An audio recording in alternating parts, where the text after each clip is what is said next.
Welcome back to the table. As always, I'm your host, Chad Tafts. Before we get started, I'm going to give a quick shout out to Alpha Subs. As I've been preparing to get back into Army shape, I've partnered with them as an ambassador. If you're working on your own fitness goals, you'll find my link in the description. Now, let's pull up a chair. Last week, we talked about the conversations we avoid, how fear keeps us silent, how even silence is still a decision, and how courage begins with one honest conversation. But even after those conversations, something still has to change. Because one conversation doesn't build a life, daily standards do. The truth is, every man has a standard, whether he realizes it or not. We all have a standard for how we treat people, a standard for how we work, a standard for how we lead our families, a standard for how we take care of ourselves, and the standards we live by today. Become the become the example our children grow up watching. They're learning what love feels like and looks like, what respect looks like, what hard work looks like, what integrity looks like, not from what we tell them, but from what we show them. One day, those same standards will influence the kind of husband or wife they become, the kind of parent they'll be, and even the kind of partner they'll look for in their own life. So today, we're talking about the standards we set, the standards we live, and the standards leave behind. So come on in, grab a drink, get comfortable, and pull up a chair. Here's some food for thought. Every single one of us has standards, whether we realize it or not. We have a standard for how we treat our wives, how we treat our children, how hard we work, how we take care of ourselves. And if we're being honest, we all have a standard for our integrity, whether we keep our word, whether we tell the truth, whether we do the right thing when nobody else is watching, whether our actions actually match what we say we believe. Those standards too. Those are standards too. The interesting thing is, most of us don't spend much time thinking about them. We just live. We wake up, go to work, come home, go to bed, then we do it all over again the next day without ever asking ourselves, what standard am I actually living by? I think a lot of us confuse goals with standards. We all have goals. Maybe your goal is to lose weight. Maybe it's to become a better husband. Maybe it's to become more patient with your children. Maybe it's to get promoted at work. Maybe it's to start your own business. Maybe it's simply to become a better man. Those are all great goals. Goals give us something to aim for. But here's what I've learned: our goals aren't something we rise to, we fall to our standards. Think about that for a second. If my goal is to lose 30 pounds, but my standard is eating whatever I want every day, which one's going to win? If my goal is to be a better father, but my standard is giving my kids whatever time is left after everything else, which one is going to win? If my goal is to become a better husband, but my standard is assuming my wife already knows how much I love her instead of actually showing her, which one is going to win? The answer is always the same. Our standards win every single time because goals are what we hope for. Standards are how we actually live. That realization has challenged me a lot lately because if I'm being honest, one of the standards I'm working the hardest to raise right now is this standard I have as a husband. I love my wife. I've never questioned that. But I've had to ask myself a harder question lately. Does the way I live every day make her feel loved? Those aren't always the same thing. There have been seasons where I've neglected our relationship, not because I wanted to, but because life got busy. I was focused on providing, focused on building this podcast, focused on trying to get back into the army, focused on becoming the man I thought I needed to become. And somewhere in all of that, I wasn't giving my marriage the attention that it deserved. That doesn't mean I stopped loving her.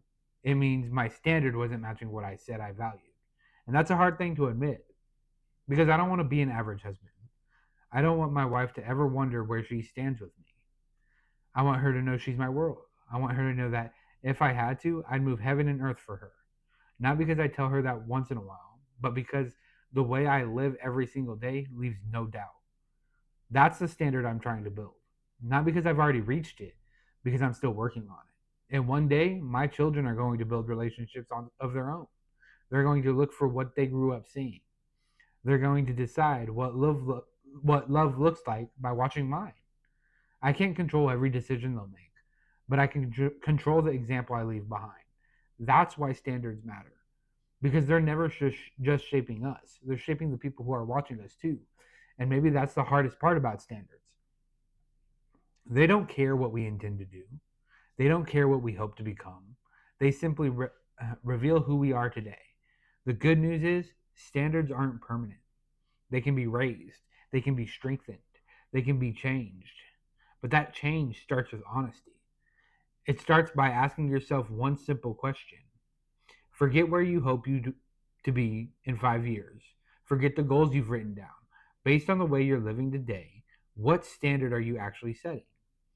Because whether you realize it or not, your standards are shaping your life, and they're shaping the people who are watching you too.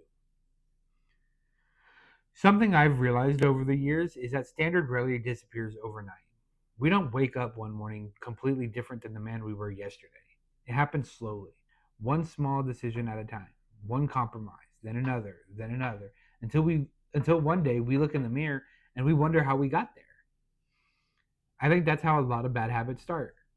Nobody says, "Man, I'm going to stop caring about my health." Instead, they say, "I'll skip today. It's just one workout. I'll start again next Monday. It's only one meal." Then another workout gets skipped. Another week goes by, another month. Eventually, tomorrow becomes the standard. I think we underestimate how powerful repetition really is.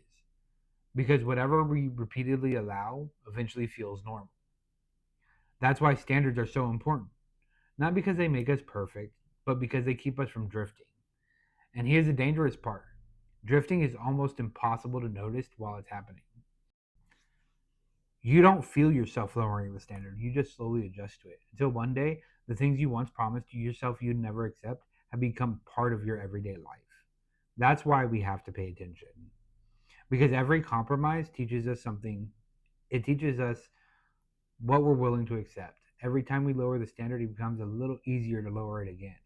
That's true in our marriages, our parenting, our work, our friendships, our integrity, every area of life. So let me leave you with this thought. Every standard you lower today becomes tomorrow's expectation. The question is, are you lowering the standard or raising it? Now, the good news is, if standards can be lowered, they can also be raised. And that's where real growth begins. Not when life gets easier, not when motivation finally shows up, when we decide, this is who I'm going to be. I think too many of us depend on motivation. We wait until we feel inspired, until we feel energetic, until we feel ready. The problem is, motivation is inconsistent. Some days you have it, some days you don't. If your life depends on motivation, your progress will always come and go. Standards are different. Standards don't ask how you feel. They simply say, what kind of man are you becoming? Think about the difference.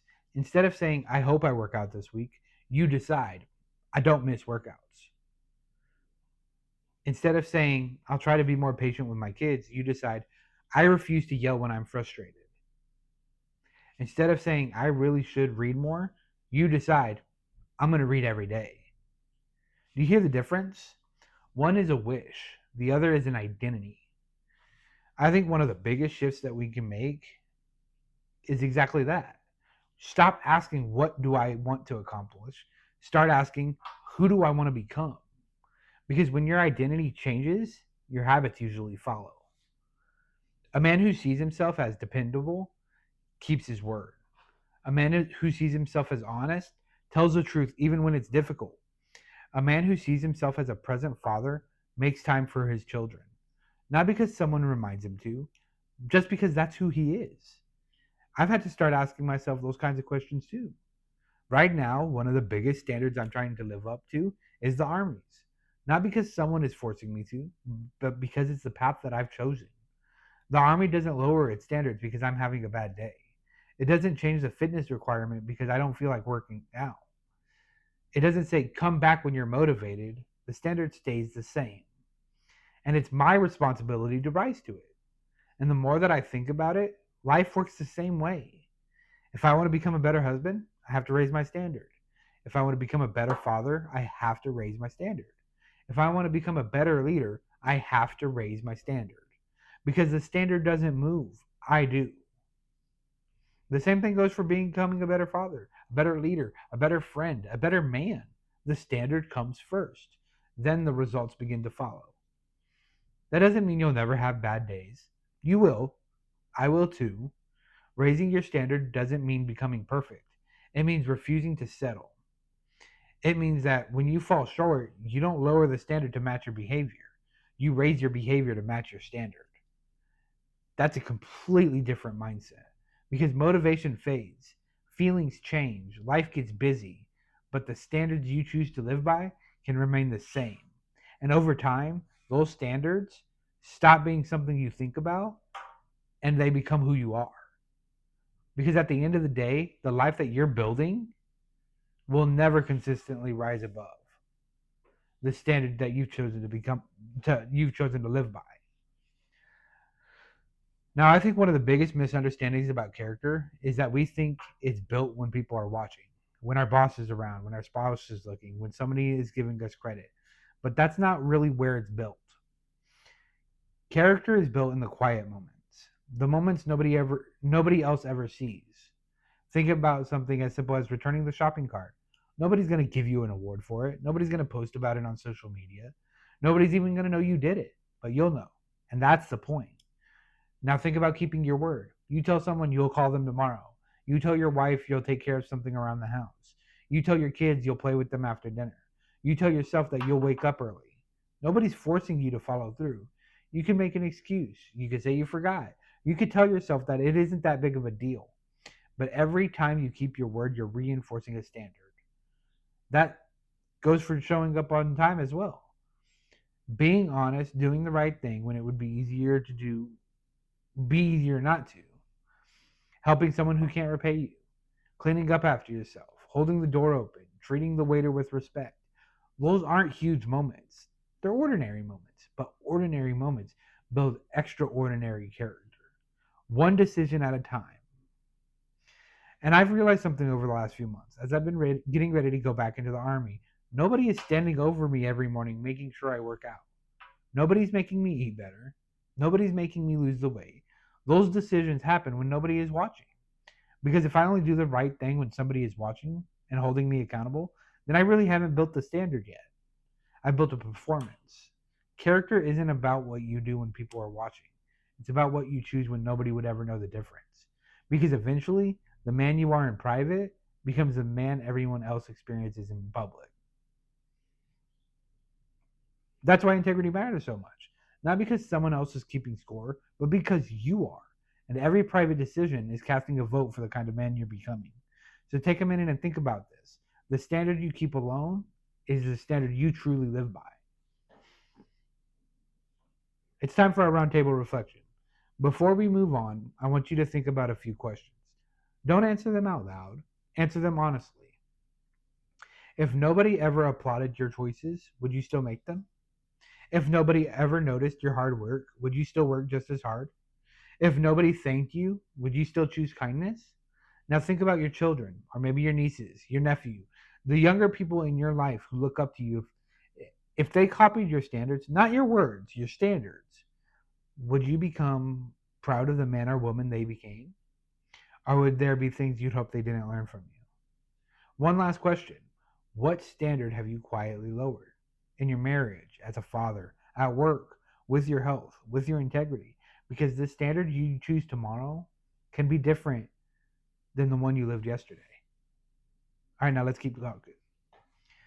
One thing I've realized is that the standards we choose today, like I've been saying the entire episode, eventually become this identity that we carry tomorrow. When we first decide to change, everything feels intentional. If you've ever started working out, you know exactly what I'm talking about. At first, you have to convince yourself to go. You negotiate with yourself. Man, I'm tired. I'll go tomorrow. I'll start Monday. And every workout feels like a decision. But something changes if you stay consistent. Eventually, you stop asking yourself whether you're going to work out. You just go. It becomes part of who you are. The same thing happens with discipline.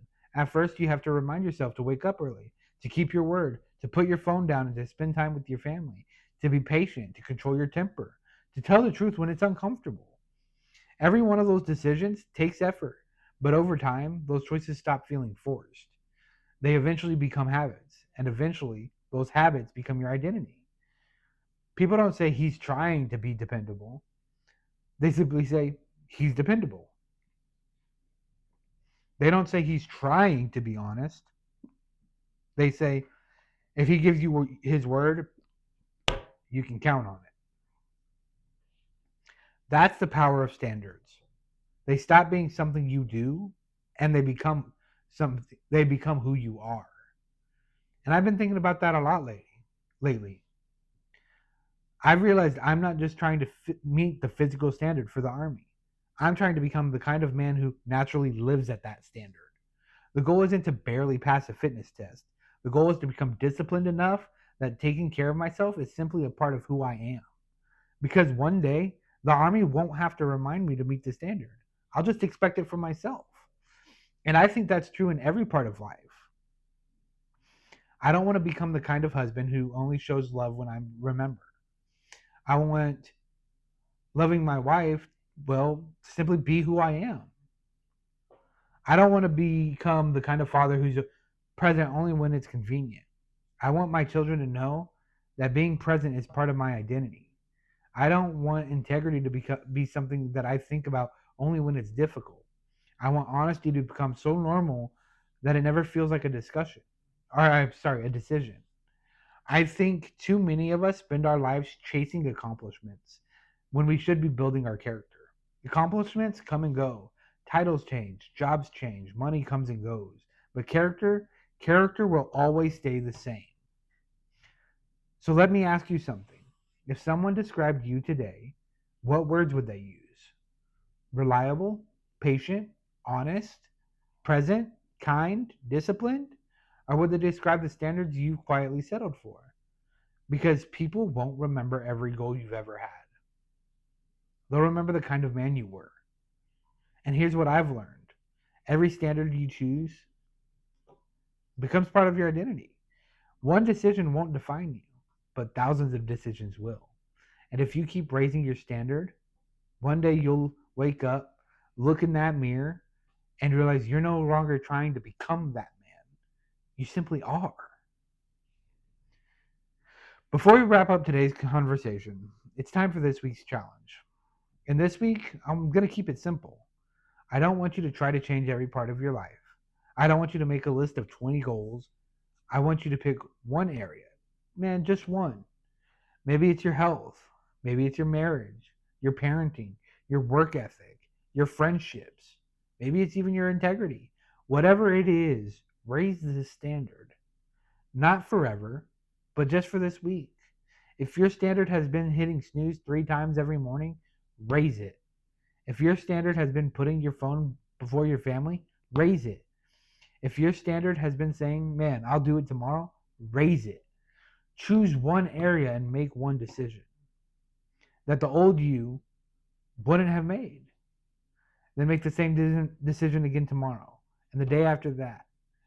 Because standards aren't built through one big moment. They're built through small decisions made consistently. Show yourself what living intentionally feels like. Now, as we close today, I'm going to leave you with this final thought.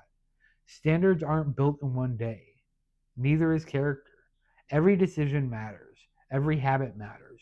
Every promise matters. Because every decision you make is casting a vote for the man you're becoming. One vote by itself doesn't seem like much, but over time, those votes add up.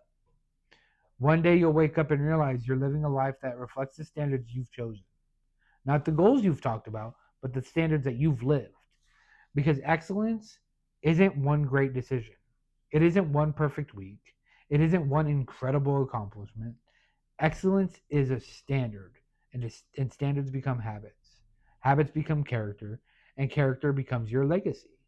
One day, people won't remember what you said your standards were. They'll remember how you lived.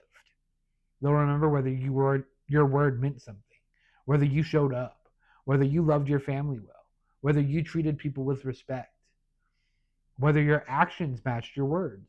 That's the standard that really matters. So thank you for pulling up a chair with me today. If this episode challenges you, I'd appreciate it if you follow the show on Spotify, Apple Podcasts, YouTube, or wherever else you're listening. And if you know another man who's trying to become better, share this conversation with them. Because sometimes one conversation can raise someone's standard. Thanks again for pulling up a chair. I'll see you next time at the Roundtable for Men.